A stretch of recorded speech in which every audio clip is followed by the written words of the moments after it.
Hello and welcome to the presentation, Resiliency and Transformation in the Community Housing Sector. My name is Esther DeVos. I'm the Director of Policy Research and Education at CVITA, formerly known as Capital Region Housing Corporation in Edmonton. I would like to acknowledge that I work and live, and I'm recording this presentation on Treaty 6 territory, the traditional lands and meeting places of the Cree, Saulteaux, Blackfoot, Dene, Iroquois, Nakota Sioux, and the Alberta Métis Nation. The impetus for this particular project was the renewed sort of sense for the sector to engage in business transformation. There had been some studies done by Housing Partnership Canada looking at some case studies of business transformation that had already been occurring in the early 2010s. And four strategies really emerged in terms of what was creating or pushing this business transformation. And those were cost efficiency and growth, drawing on core competencies, pushing for innovation and new enterprises, and enabling and facilitating change. In 2018, there was a further report initiated by Housing Partnership Canada, and this particular report reviewed the skill sets and competencies needed in order to facilitate business transformation. And you can see that there is a good list of things like strategic planning, gaining new forms of knowledge, having risk management and change management skills, and capacity resources to be able to really make that transformation come to success. It is essentially a significant large-scale change that is planned and strategic. Sometimes it can be more than one change. Often it's one very large change that then turns out to be small little changes after the big one is implemented. Essentially, business transformation is particularly salient to the community housing sector as we are looking for innovative ways to remain more sustainable and responsive to those that we serve. One of the things that we have determined as we looked at business transformation is one of the large gaps that existed was what happens for the people inside the housing provider organization. So there's a lot of focus on the sort of planning, risk management, change management pieces, but less so on what we thought was just as important coming from an organization that had gone through some business transformation, which was resiliency. And what we identified was that both organizational and personal resiliency are equally important. But what is resiliency? We often talk about it, and it's become almost a buzzword right now in the last couple of years because everyone wants to talk about being resilient. A lot of times people think of resiliency as an elastic band where you stretch and stretch and stretch, but at the end of the day, you sort of bounce back. Actually, resiliency has now been found to be much more adaptive to change. And so you'll see that in these definitions, it's really focusing on the capacity to adapt to change, not so much change and then sort of bounce back, but to keep the momentum going, to be strong and resilient in the face of change. And that as organizations have greater resiliency, both at an organizational level and within their individual staff members, chances are planned or even unplanned disruptions or changes will be more successfully seen through. And a good example of this is, of course, COVID-19 and the lockdowns and all of the changes that impacted the community housing sector as a result.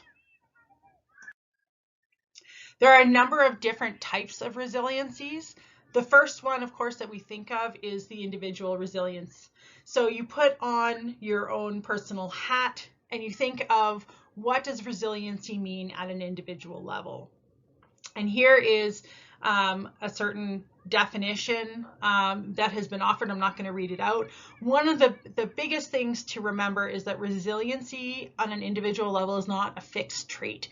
So it is not whether you have it or not. It is very much something that you can develop and that you need to continue to put effort towards in order to maintain that level of resiliency. Other forms of resiliencies, there's resiliency at the organizational level, which is essentially a similar consideration for being able to adapt or move towards change, disruption, and be able to survive through it. And then there's also, the research talks about community resilience, which is the shared ability of an area, so a neighborhood, a community responding to adversity or disaster. And often community resilience is a term that's used for areas that have dealt with fires or floods. So for instance, in an Alberta context, Slave Lake or High River with the floods, or more recently with the fires in British Columbia this past summer.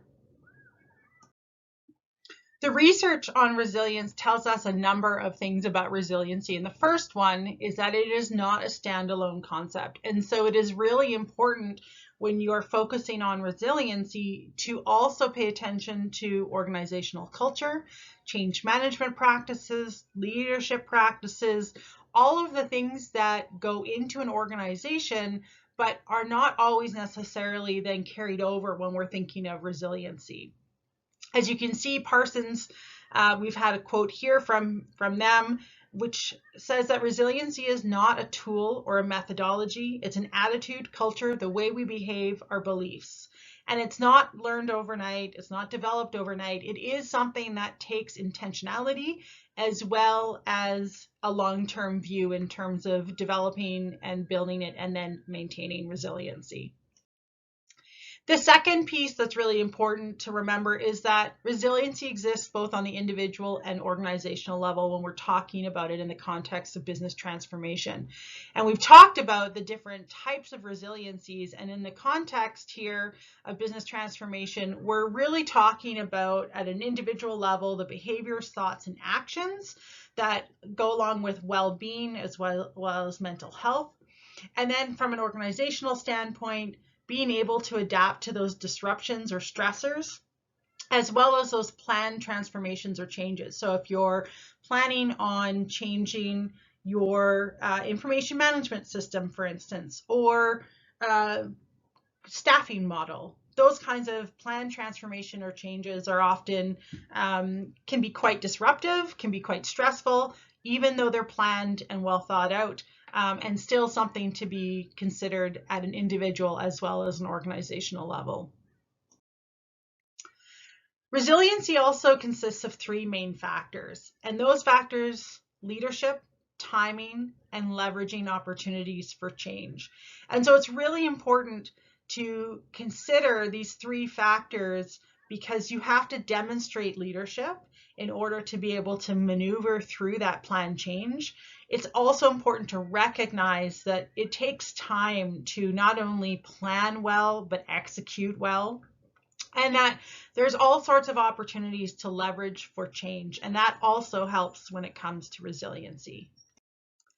The fourth thing that we've learned from the research, and this shouldn't be any really big surprise, but is that the staff experience is critical. And to that end, there's a couple of different strategies that one can take to bring staff on board and have a really positive experience. One of those is providing inducements to those who are participating or leading the change. Making sure that there is a formal change management process and that staff are involved in it so that they have ownership as well as accountability. And it's a great way of communicating what the change is about, which feeds into maintaining resiliency. Celebrating personal resiliency and making sure that options are made available, whether that be through wellness programs or EAP programs, to make sure that people can take care of themselves. Do self-care is really important, a personal resilience, but also just even celebrating it. And then resources. So having an idea of what resources exist, knowing and talking about what resiliency looks like and means in an organization, doing that before change occurs. And lastly, resiliency requires slack. And there's a couple of different ways that people talk about organizational slack. They talk about it in terms of accumulation of resources, redundancy, and resourcefulness. Just note that with accumulation of resources, there is a bit of a concern with that one also in the research. So they've identified it as a way of creating more slack, but sometimes have concerns about what that really truly means in terms of having that ability to have some of that maneuverability.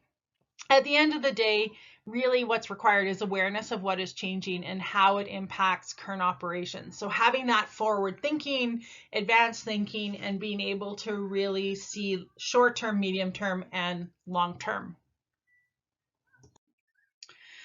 One of the things that we focused on in this project wasn't just talking about what resiliency looked like at an organizational and individual level in the course of business transformation, but also how organizations would be able to measure it so that they could identify where they may have gaps and also work towards addressing those gaps. And 3 indicators were developed in the course of sort of measuring this resiliency based on the research about business transformation, change management, and resiliency.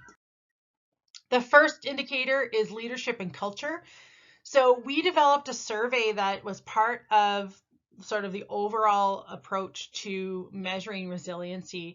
And we asked a number of questions that went towards this indicator. So looking at leadership, staff engagement, situational awareness, decision making. So who has decision making authority? How good is decision making happening?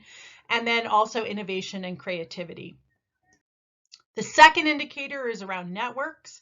So asking questions around effective partnerships and collaboration, leveraging knowledge of self and others, breaking down silos within the organization, and also your internal resources that maybe you haven't thought of before.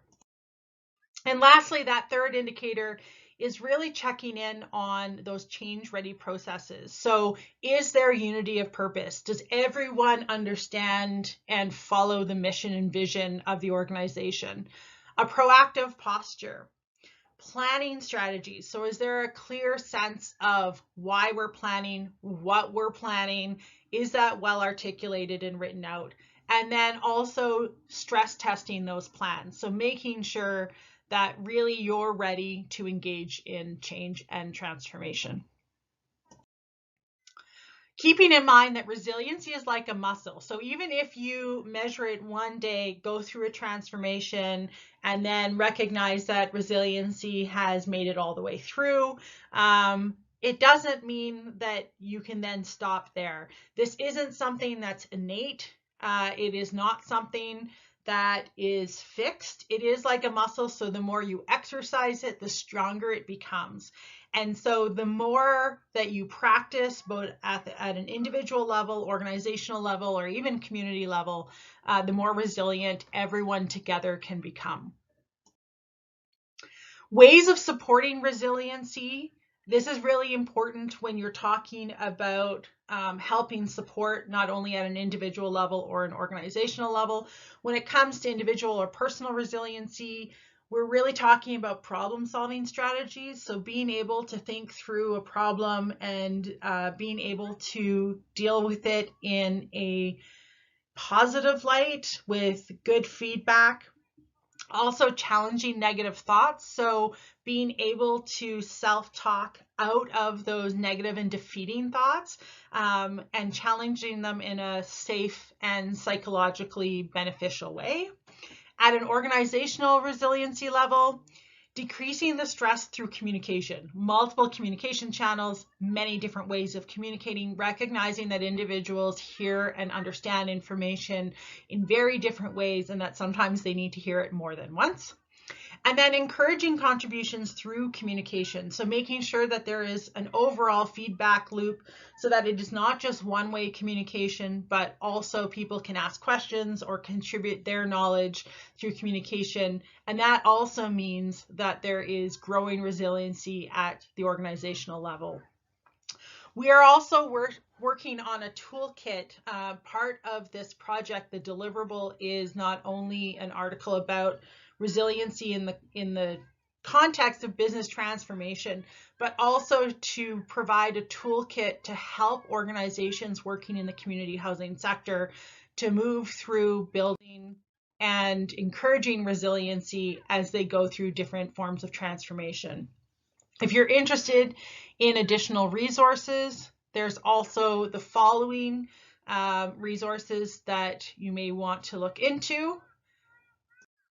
And then in terms of next steps, like we mentioned, we have a toolkit that will be coming out.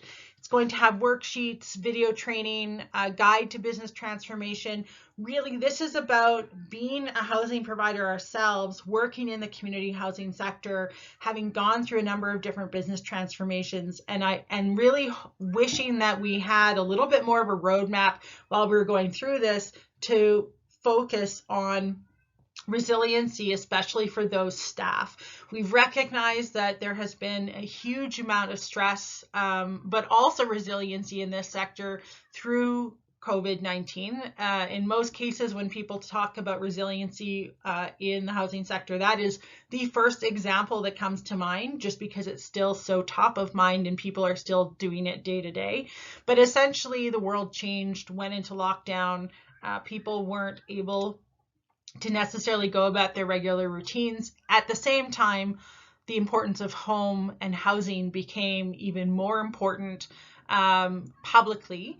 Of course, it's well known to us in this industry. And so really what we took out of that is that it's even more important to make sure that the resiliency that may have built up or the resiliency that may have been worn down as a result of the continuous stress of responding to COVID-19 and the associated consequences of that needed to have a response. And as we continue to transform as an organization, as we continue to transform as a sector and work towards that innovation and sustainable sort of transformation that's envisioned in the National Housing Strategy, that we have some tools to help do that. And so that's, at the end of the day, after this presentation, we will be releasing in the new year that toolkit.